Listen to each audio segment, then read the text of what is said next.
Imagine this: two black holes, billions of light years away, slowly crashing into each other. As they collide, they twist and stretch the very fabric of space itself, sending invisible ripples racing across the universe. Now, here's the wild part. By the time those ripples reach Earth, they're smaller than the width of a single proton. Yet somehow, with all our human limits, we can still detect them. Gravitational waves are like the universe's quiet whispers, proof that space isn't just empty nothingness, but a living fabric that stretches and flexes.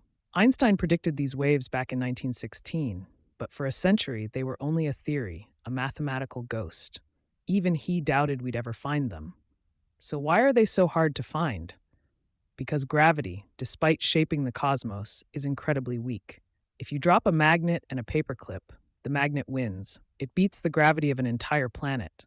That's how subtle these waves are. When huge objects move 14 like black holes or neutron stars 14, they send waves through space and time itself. But by the time those waves reach us, they've stretched, faded, and nearly vanished into nothingness. It's like dropping a pebble into the ocean and then trying to measure the ripple after it's crossed continents.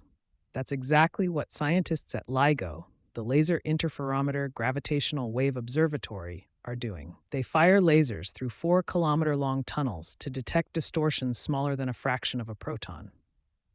And in 2015, it finally worked. Humanity heard the sound of two black holes colliding, a tiny chirp that lasted just 0.2 of a second.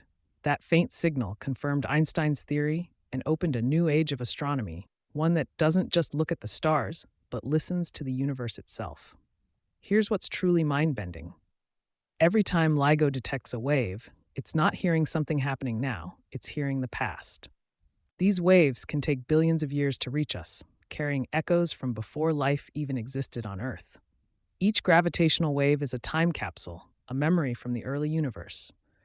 Every detection is like opening a message written across space and time itself. So the next time you hear about gravitational waves, remember, they're not just proof of Einstein's genius. They're the universe's way of speaking, and we're only just learning to listen.